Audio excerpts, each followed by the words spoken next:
कटक बालीजात्रा रे अघटन घटिथिबार सूचना आसी लिचु लाइट लगी जड़े नाबालक मृत होईछि। नाबालक को गुरुतर अवस्था वर्तमान एसीबी निया जाइछि। तबे मेडिकल ले डाक्तर ताको मृत घोषणा करिसंती।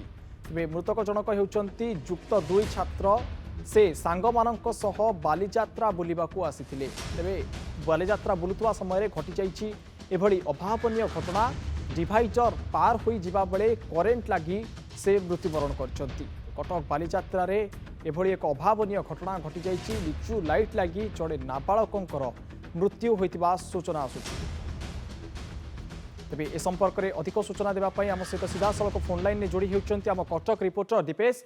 तबे दीपेश, एक अभावनीय घटना लिचु लाइट लगी जार गोटे नाबालकर मृत्यु होइतिबा खबर सामना को आसुछि। कोन रहितिला संपूर्ण घटना? देखो बालीजात्रा चली समय एभली एक अघटना सामना को आसी। कैंटनमेंट थाना निकटवर्ती अंचल से डिवाइडर क्रॉस करुले। डिवाइडर रे लिचु लगी लिचुर करेन्ट रे ही से संस्पर्श आसबार ही एभली एक अघटना घटी। गुरुतर अवस्था एसी बड़ मेडिकल कैजुअलिटी निया जाइतिला, जो डाक्तर मृत घोषणा करिसंती। युवक जनक होउचंती जगतसिंहपुर अंचल से चहटा अंचल एक सरस्वती शिशु विद्या मंदिर +2 छात्र। आज सकाळ 9टारे भाई बालीजात्रा आनी बुलेइथिले एवं 2टा बेले नहीं कि कॉलेज हॉस्टल निकट छाड़ी देथिले। किंतु संपृक्त मृत युवक बा छात्र से आउ हॉस्टल को न फेरी पुणी संभवतः बालीजात्रा बुलिया पे चली आसते।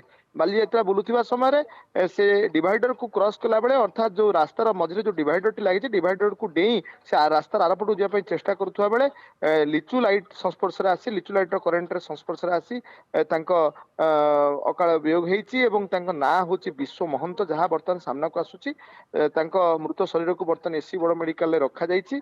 यह निश्चित भाव में गोटे बड़ दुखद घटना। एसी बड़ मेडिकल जदिओ परिवार पक्ष एपर्यंत कहीं पहुंची ना, किंतु यह केउठी ना केउठी प्राथमिक भाव जना पड़ुछि जे मृत छात्र जनक सांगसाथी मान सहित आसी। तेणु से कौटी अच्छा किपरि परिस्थिति कौ भली परिस्थिति घटना घटला ए अघटना घटला ताहा सेई सांग माने जो मान साथी थिले सेई माने केवल कहि परिबे। तेबे जहाँ प्राथमिक सूचना मिलुछि लिचु लाइट्स करेन्टर संस्पर्श आसबार ही एभली घटना घटी एभली अघटना घटी। निश्चित भाव एक अभावनीय घटना दीपेश आम कहीपर कटक बालीजात्रा रे घटी जाइछि। तेबे दीपेश, जो सांगसाथी माने तांको सहित थिले जहाँ को पचारिले अधिक तथ्य सामना को आसी परिबो बोली आमे कहि परिबा, तांकर कोनोसी प्रकार पत्ता वर्तमान पर्यंत मिली पारलानी कि नहीं? देखंतु एपर्यंत से माने केही सामना को आसी नांती।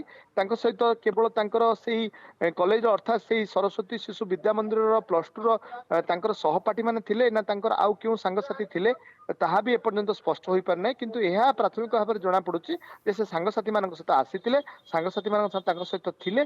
से डिवाइडर क्रॉस करुवा समय ही एभली एक अघटना। दीपेश, आमे जा सूचना मिलुछि जे डिवाइडर क्रॉस करुवा समय लिचु लाइट संस्पर्श रे आसी तांकर मृत्यु घटिछि। किंतु वर्तमान कटक रे बालीजात्रा चली। बालीजात्रा समय एभली एक अघटन घटी जहाँ प्रशासन कार्यदक्षता पर प्रश्नवाची सृष्टि करछि। कोठी ना कोठी अव्यवस्था होइछि बोली बालीजात्रा रे आमे कहि परिबा कि दीपेश? ना देखंतु अव्यवस्था तो आरंभ ही गोटे सामना को आसुची।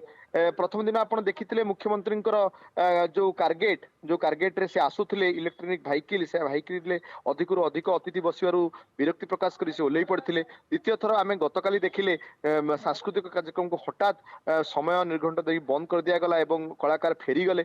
एवं आज तृतीय दिन आम देखिले जड़े नाबालक संभवतः तांको बयस 18 वर्ष कम हम +2 पढ़ुंट से +2 छात्र थिले। से तांकर आज इलेक्ट्रिक संस्पर्श आसबार करेन्ट संस्पर्श आसू तांकर अकाल वियोग घटी अकाल मृत्यु घटी। क्यों परिस्थिति लिचु लाइट जो जगह गुड़िक डिवाइडर रे लागितला यह तो सत्य जे डिवाइडर क्रॉस करके से डेईकी जीवा अनुचित थिला। केबे हेले डेईकी जीवार आवश्यकता नथिला कारण रास्ता अछि, रास्ता रे जाई परतांते। किंतु काहे कि को निश्चित भाव एक प्रशासन अवहेला दृष्टि कि अव्यवस्था दृष्टि एभली एक अभावनीय घटना घटी जाइछि। बालीजात्रा आरंभरू एभली घटना घटी चलता बेले आज गोटे बड़ अघटन घटी। लिचु लाइट संस्पर्श आसी गोटे नाबालकर जीवन चली जाइछि। ये हूँ कटक बालीजात्रार दृश्य जोठी आरंभरू ही गोटे पर गोटे अघटन घटबार लगी। से मुख्यमंत्री असंतोष कथा हेउ किंबा काली प्रशासन और पुलिस व्यवस्था पुलिस प्रशासन समन्वयर अभाव हेउ पुणी आज हेउची लिचु लाइट संपर्श में आसी गोटे नाबालकर जीवन चली जाइछि। बहुत बहुत धन्यवाद दीपेश आम सहित फोन लाइन में जोड़ी हेबा पाई।